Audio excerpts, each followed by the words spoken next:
talking about here just for a second, okay? Because what we're going to talk about says here, reasons some women shouldn't wear black. You know something? There's a dude here as well, so I'm going to put reason some people shouldn't wear black. Is that fair enough? Happy Color Therapy Thursday. There you go. I like that as well. Color therapy. So, and before we get started, I need to give a little shout out to my family. I'm from Des Moines. I was born here. Hey, hey. I know. And yesterday I got to visit with two of my favorite uncles and a favorite aunt. So hey to the Warrens and the Rexes, and my Uncle Dave's sitting down at the Hy-Vee in Newton. There you go. Hi, Dave. Good to see you. That's what you do. That's what you do. So where do you live now? Well, I live in Houston, Texas right now, but I was raised on the West Coast, so I'm an all-over girl. But Iowa, I mean, coming back, it just feels great. Nice. It is. Came It's back wonderful. at a good time. But you were a color the love of specialist? color has taken me all the way to the finals of the Miss America pageant, into the exciting work that I do today, which is helping my clients discover their energetic signature, what's working for them instead of against them. And I want to show you a little of this. One of the easiest ways to see that is with color. So I brought some pictures, and I hope we can bring them up here. The first one I'd like to show you, this is a famous face I think you'll recognize, is Hillary Clinton. Oh, yeah, because take a look. She's famous with her pantsuits and various colors of the pantsuits. Well, what I want you to tell me is what's the feeling you get when you see her in these photos. So, yeah, on the left especially, what's your first impression? Well, I notice more of her extreme hair than I do her color. Well, just move beyond that and look what's going on with her skin there. Okay, I'd say she looks very much darker. Because it's more austere. I'm drawn to the right because of the brightness. Right, true, but there's another energy. reason. And and the other reason, there's a warmth. There's a coolness, because black on Hillary doesn't work.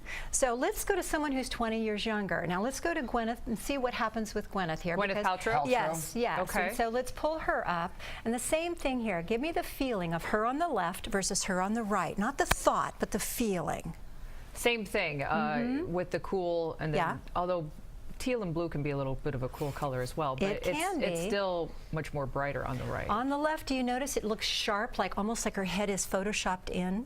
It's almost a little incongruent there, where on the right there's this feeling of luscious, like movement and radiance and a glow to her skin that just is absent on the left.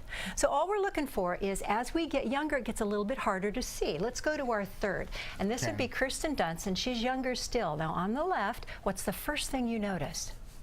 Her lips. I was going to say the lips. Her lips, because she's not congruent like she is on the right. Now she can get away with black because her skin hasn't started to show the imperfections at 30 that it does at 40, 50, 60, and 70. Gotcha. So as we age, it becomes even more important to find out what's working against us versus what's working for us. Now a lot of women go to black because we know that's the instant way of creating a slimmer appearance. That's what we think. That's why women go to we always go to the black. I know I enjoy wearing black pants and having that perfect black dress, because you want that slimming effect, but you're saying it can also cause some harshness. The trick is the little black dress. The principle behind the little black dress isn't that black works, it's that a dark, rich, stabilizing color works. So there's a big difference there, because if black doesn't work for you, it drains the energy right out of you. If it works for you, it's stabilizing. And so that's what we're going to try with Lou today. All right, let's see a demonstration. This works for men too. All right, this is what we're hoping. So we need that, because I'm so in low energy here. So. Okay. So now, Lou, I want you to protect that microphone like Pledge Allegiance. You can still talk to me. So as I bang it with my ring. Okay, that's good. Perfect. Now, if the camera can come in really tight so we can't see anything but right here on Lou. It's like he's a priest. Really, really, really close. We need a very close-up shot, because what we're going to look for is this area right under Lou's eyes, and I want to cover your shirt completely. So what happens with Lou wearing black versus, keep watching, audience, just keep your eyes right under Lou's eyes, versus him in charcoal. Did you see his skin get a little softer? Whether you like it or not, we're watching for how the skin is reacting. Most people just don't like this extreme close-up of me in general. No, stop. So. Now, what happens when we add this? Now, did this color wear him, or is he wearing it? There's a difference there when you think about what's working for you. You don't want something to enter the room before you do. So let's try brown. Let's see what's happening here with your brown. A lot of people say I have a lot of brown and it goes up to my eyes. Now, what happens when I take this down? Audience, keep looking. Your eyes have adjusted to this brown. I'm going to go right to the black. See how harsh it is on wow. him? Isn't that something? These aren't magic fabrics. There isn't smoke and mirrors. Okay, what so what does that tell somebody that might have the same skin tone that I have? It doesn't mean that. It means your particular energy isn't good with black. It's a little like, you know what feng shui is? Have you heard of that? It's a little bit maybe out there for Iowa, but I think we've heard of it. Feng shui is how the energy moves in an environment. This is like how the energy is moving for you, meaning how you're showing up. It has to do with your personality and who you were born to be. Okay, so this is a kind of a dark blue thing. For you, navy's a whole lot safer, which, back to the little black dress question, it addresses the fact that if you're not sure if black is working for you, go with a dark navy or a dark aubergine, even a dark forest green. Try, even a dark blue. You're going to be safer. Okay. I don't think I have any black one. The only black thing that I own like this would be a tuxedo. Well, and even that comes in a dark navy blue. I'm just saying, if you want to get really... If you want to pay a lot of attention, pay close attention to what's happening as you age on a really energetic level, it's all about the color you wear and the shape and the texture. For example, the drapey neckline you're wearing, I have tried forever to wear those. I think they're so feminine. They do not work on me, and they work beautifully on some people. Okay. So when you find out the shape of the neckline, the actual feel of the fabric, for me, I need fabrics that don't wrinkle. Someone else might need that linen that you can wad up, and that texture is so fantastic. You've got to find out which of those three works best for you, and then you're home. Okay.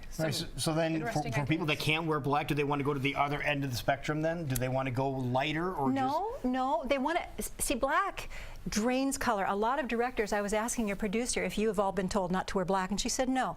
But I hear a lot of hosts tell me, my producer says never wear black on camera.